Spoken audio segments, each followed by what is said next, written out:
எல்லாரும் எப்படி இருக்கீங்க? நல்லா இருக்கீங்களா? நல்லா இருப்பீங்க அப்படின்னு நினைக்கிறேன். இன்று ஒரு தகவல் என்ன அப்படின்னு பார்த்தீங்கன்னா, நிறைய வீடுகளில் குழந்தைங்க இருப்பாங்க. 1 வயசு, 2 வயசு, 3 வயசு குழந்தைகள். அவங்க பார்த்தீங்கன்னா, வீட்டில் அப்பா, அம்மா சமையல் கட்டில் சமைச்சிட்டு இருக்கும்போது கூடவே நடந்து வந்துக்கிட்டு இருப்பாங்க. அங்கே பார்த்தீங்கன்னா, அந்த காய்கறி எல்லாம் சமைக்கும்போது சில வேலைகள் செய்வாங்க. அதில் குப்பை கூளங்கள் இருக்கும். அந்த குழந்தைகள் எடுத்து வாயில் போடலாம். சமையல் கட்டில் கத்திகள் இருக்கும். அதை குழந்தைங்க எடுக்கலாம். கேஸ் பக்கத்தில் போகும்போது அந்த சிலிண்டரை ஓப்பன் பண்ணி விடுவாங்க. அவங்களுக்கு தெரியாது. ஸோ இந்த மாதிரியான சில அசம்பாவிதங்கள்லாம் நடக்க வாய்ப்பு இருக்குது. அதனால் குழந்தைகள மேக்ஸிமம் சமையல் கட்டில் வரத்துக்கு அனுமதிக்காதீங்க. அப்படியே வந்தாலே நீங்கள் அவங்க மேலே கொஞ்சம் கண்ணும் கருத்துமாக இருந்து பார்த்துக்கோங்க அப்படின்றத இதன் மூலிமா சொல்லிக்கிறேன்.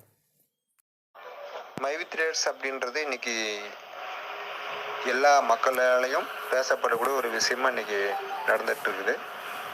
அதில் நிறைய நபர்களுக்கு பார்த்தீங்க அப்படின்னா யூசர் நேம், பாஸ்வேர்டு எல்லாமே உங்களுடைய நண்பர்கள் மூலமாக உங்களுக்கு கிடச்சிருக்கும். ஸோ அதையெல்லாம் நிறைய நபர்கள் வாங்கி வச்சுக்கிட்டு அதை பார்க்கறதுக்கு உங்களுக்கு நேரம் இருக்கும், செல்ஃபோன் இருக்கும், டேட்டா இருக்கும். ஆனால் அதை நீங்கள் பார்க்குறதில்ல. எல்லா டவுன்லைன் மக்களுமே ஒரு குறிப்பிட்ட நபர்கள் மேலே பார்க்குறதில்ல. இது எதற்கு ஈடான செயலுன்னு பார்த்தீங்கன்னா, ஒருத்தர் கண் இருந்துமே வானவில்ல பார்க்க முடியல அப்படின்னா அந்த கண்ணுக்கு என்ன மரியாதை? அந்த மாதிரி யாருக்குமே கிடைக்காத ஒரு வாய்ப்பு உங்களுக்கு கிடைச்சிருக்குது மைவித் த்ரெட்ஸ். அதை நீங்கள் பார்க்காம இருக்கிறது அவ்வளோ ஒரு நல்ல செயலைன்னா கண்டிப்பாக நல்ல செயல் கிடையாது. இந்த காலத்தில் ஏதாவது ஒரு வாய்ப்பு வருமானம் வாங்கிறதுக்கு கிடைக்குமா அப்படின்னு நிறைய பேர் நிறைய இடத்துல பார்த்துக்கிட்டு இருக்கிறாங்க. ஸோ அவங்களுக்கெல்லாம் கிடைக்காத வாய்ப்பு நமக்கு மைவித் த்ரெட்ஸில் கிடைச்சிருக்குது. யூசர் நேம், பாஸ்வேர்டு எல்லாமே கிடைச்சுமா அதை பயன்படுத்தலாம். அந்த வாய்ப்பு வேஸ்ட்டு தானே.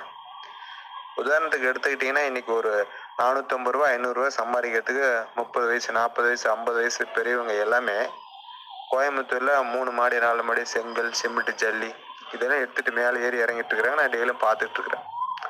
ஸோ அவங்களுக்குலாம் இந்த மாதிரியான ஒரு வாய்ப்பு கிடைச்சா கண்டிப்பாக அவங்களால பண்ண முடியும். ஆனால் அதுக்கு உண்டான பொருளாதாரம் அவங்ககிட்ட இல்லை. அதுதான் ஒரு ரீசன்.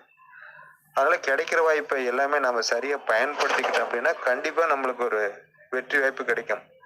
இன்னைக்கு அரசியல் ஆகட்டும், அல்லது ஒரு கவர்மெண்ட் வேலைக்கு போகிறதாகட்டும், அல்லது ஒரு சினிமா வாய்ப்பாகட்டும், அந்த கிடைக்கிற வாய்ப்புல என்னென்னலாம் திறமையை பயன்படுத்த முடியும், நம்மகிட்ட இருக்கிற திறமைய அப்படின்றத முயற்சி செஞ்சு பண்ணா மட்டும்தான் அதுல வெற்றி பெற முடியும். நான் சும்மா ஓஎம்ல ஜாயின் பண்ணிட்டேன், பிஎம்ல ஜாயின் பண்ணிட்டேன், எனக்கு இன்கம் வரும்னா கண்டிப்பா வராது. அது எங்கேயுமே கிடைக்காது. அதுல ஒரு முயற்சி இருக்கணும். எத்தனையோ நடிகர்கள்லாம் இருக்கிறாங்க. ஆனா புதுசா வந்த ஒரு நடிகர் கொஞ்சம் பிரபலமா தெரியுறாருன்னா என்ன காரணம்? அவருக்குள்ள இருக்கிற திறமைய அவரு வேலை செய்யக்கூடிய அந்த சினிமா ஃபீல்டுல பண்றாரு. அதனால அவருக்கு அந்த பேர் புகழ் கிடைக்குது.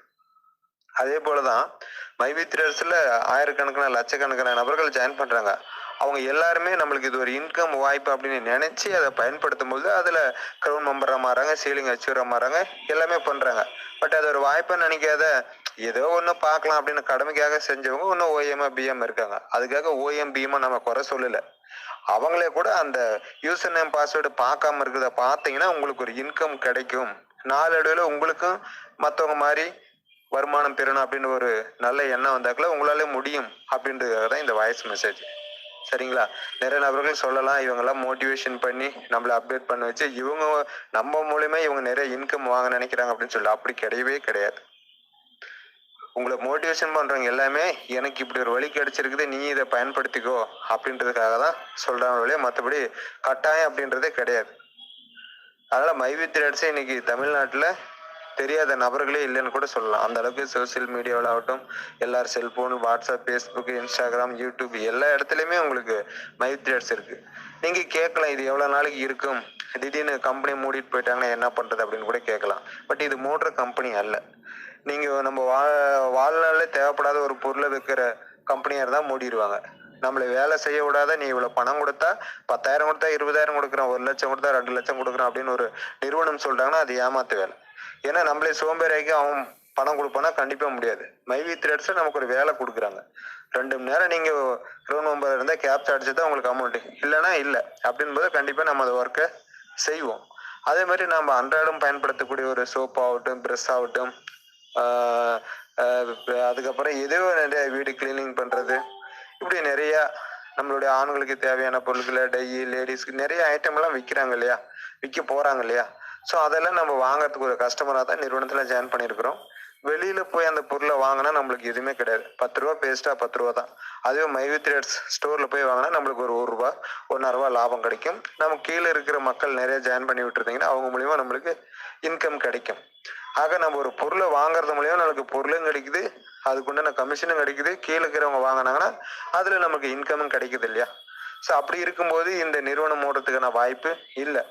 ஒரு டிபார்ட்மெண்ட் ஸ்டோர் இருக்குன்னா அதுக்கு ரெகுலரான வாடிக்கை போயிட்டு வந்துட்டு இருந்தாங்க மக்கள்னா அங்க இருக்கிற பொருள் வியாபாரமாகும். அவன் வெளியில இருந்து பொருளை மறுபடியும் அங்க கொண்டு வந்து வைப்பான். ரொட்டேஷன் பண்ணும்போது அவனுக்கு இன்கம் கிடைக்கும். யாருமே அந்த கடைக்கு போகலன்னா என்ன பண்ணுவான்? பொருள் விற்கலன்னா நஷ்டம் மூடிடுவான். அதே போலதான் மைவி த்ரெட்ஸ்ல அந்த பொருளை வாங்குறதுக்கு நம்ம ஒரு 32 லட்சம் கஸ்டமர் இன்றைய லெவல் இருக்கிறோம். ஸோ அதுல ஸ்டோர்ல விற்கக்கூடிய பொருள் நம்மளுக்கு பயன்படக்கூடிய பொருள் தான். எல்லாமே இயற்கை முறையில ஹெர்பல்ல தயாரிக்கிற பொருள் தான். அப்படின்போது உடலுக்கு எந்த பிரச்சனையும் கிடையாது என்பது கண்டிப்பா எல்லாரும் வெளியில வாங்காத விட்டுட்டு இங்க போய் வாங்க போறோம். ஸோ நிறுவனத்துல நிறைய வியாபாரம் நடக்க போகுது. அவங்களுக்கு ஒரு லாபம், நம்ம ரெகுலரா அவங்களுக்கு வாடிக்கையாளர்களா இருக்கிறதுக்கு நமக்கு ஒரு இன்கம் கொடுத்து அது ஓஎம் சில்வர் கோல்டு டைமண்ட் கிரவுன் அப்படின்னு சொல்லிட்டு நம்மளே தக்க வச்சுக்கிட்டு இருக்கிறாங்க. அப்படி இருக்கும்போது கண்டிப்பா மூடுறதுக்கான வாய்ப்புகள் இல்லை. இதை பத்தி தெரியாத மைவி த்ரெட்ஸ்ல ஓஎம்மா கூட ஜாயின் பண்ணாத பல நபர்கள் உங்களை இதெல்லாம் ஏமாத்திடுவாங்க மூடிடுவாங்க அப்படின்னு சொல்லி நிறைய பேர் வதந்திகள் வந்துகிட்டு இருக்கு இல்லையா? அதெல்லாம் நீங்க நம்ப வேண்டிய அவசியம் இல்லை. ஏன்னா அவங்களுக்கு தெரியாது. நீங்க தான் 6 மாசமா 1 மாசமா 2 மாசமா அல்லது 1 வருஷமா கூட இருப்பீங்க. நிறுவனம் எப்படி கரெக்டா போயிட்டு இருக்குதா என்னென்னலாம் பண்ணிக்கிட்டு இருக்கான்னு உங்களுக்கு தெரியும் இல்லையா? ஸோ உங்களுக்கு தெரியாத ஒரு விஷயத்த வெளியில இருக்கிற தெரிஞ்ச மாதிரி சொன்னா அதை எப்படி நீங்க நம்ப முடியும்? நம்ம வீட்டுல என்ன நடக்குதுன்றது நமக்கு தானே தெரியும். தூரமா நின்று ஒருத்தர் பார்த்துட்டு உங்க வீட்டுல சண்டை நடக்குது அப்படி இப்படின்னு சொன்னா அதை நம்ம நம்ப முடியுமா? அந்த மாதிரிதான் மைவி த்ரெட்ஸ் அப்படின்றது உள்ளுக்குள்ள இருக்கிற மக்களுக்கு தான் தெரியும் என்னென்ன பண்றாங்க செய்றாங்க அப்படின்னு சொல்லிட்டு. எப்பயுமே பாத்தீங்கன்னா நம்ம ஊர்ல ஒரு ஆலமரமோ கோயிலோ அங்க இருந்துச்சுனாக்கல ஒரு 10 பேர் எப்பயுமே தாயம் விளையாடுவாங்க, சீட்டு விளையாடுவாங்க. அது மாதிரி தேவையில்லாத ஊர் நேரத்துல பேசிக்கிட்டு உக்காந்துட்டு இருப்பாங்க. அந்த வழியா ஒருத்தர் வேலை செய்யறதுக்கு போனா கூட வாயா வேலை செஞ்சு அப்புறம் பாத்துக்கலாம் கூப்பிட்டு உட்கார வச்சு அவனையும் கெடுப்பாங்க. அந்த மாதிரியான மக்கள் எப்பயுமே உலகத்துல ஒரு 10% 20% எல்லா ஊர்லயும் எல்லா இடத்துலயும் இருப்பாங்க. சரிங்களா? அது மாதிரி இந்த 10% ஆஃப் மக்கள் சொல்றது யாரும் நம்ப வேண்டாம். 90% ஆஃப் மக்கள் என்ன சொல்றாங்க? இதே மைவி த்ரெட்ஸ்க்கு உள்ளார இருக்கிற ஒரு நபர் இதை ஏமாத்திடுவாங்க மூடிடுவாங்க சேராத யாராச்சும் அவங்க கிட்ட சொல்றாங்களா? சொல்ல மாட்டாங்க. ஏன்னா அவங்க இன்கம் வாங்கிட்டு இருக்கிறாங்க, கொடுத்துக்கிட்டு தான் இருக்கிறாங்க நிறுவனம். அதுக்குண்டான எல்லா முயற்சியும் எல்லா டிஸ்ட்ரிக்ட்லயும் ஆபீஸ் ஸ்டோர் எல்லாம் பண்ணிக்கிட்டு தான் இருக்காங்க.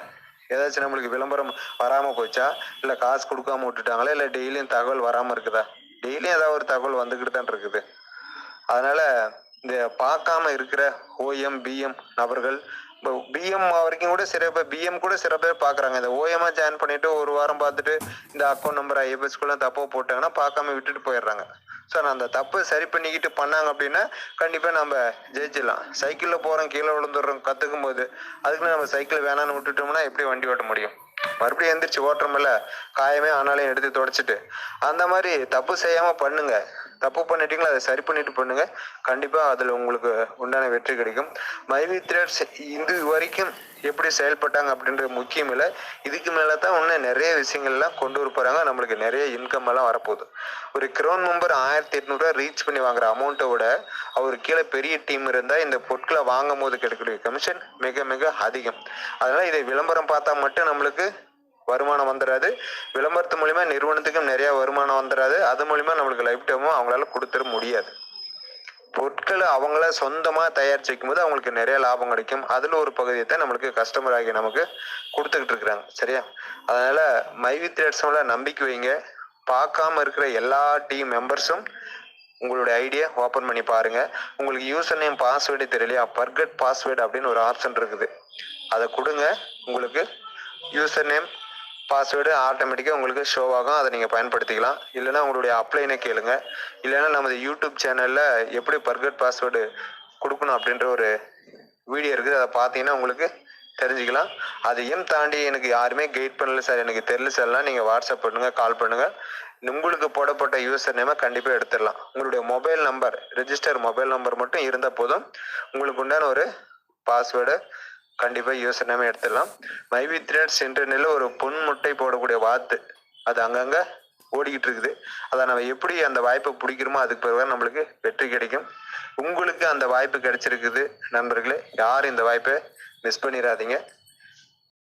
இது போன்ற ஒரு நல்ல நிறுவனத்தில் நீங்களும் ஜாயின் பண்ணணும் அப்படின்னு நினச்சிங்கன்னா உங்களுடைய பெயர், பிறந்த தேதி, ஃபோன் நம்பர், மாவட்டத்தின் பெயர், பின்கோடு டிஸ்பிளேவில் தெரிய நம்பருக்கு வாட்ஸ்அப் பண்ணுங்கள். உங்களை ஃப்ரீயாக மைவித் த்ரெட்ஸில் இணைத்து விடலாம். நல்ல ஒரு வாய்ப்பு, சரியாக எல்லோரும் பயன்படுத்திங்க அப்படின்றத சொல்லிக்கிறேன். மீண்டும் நாளை ஒரு புதிய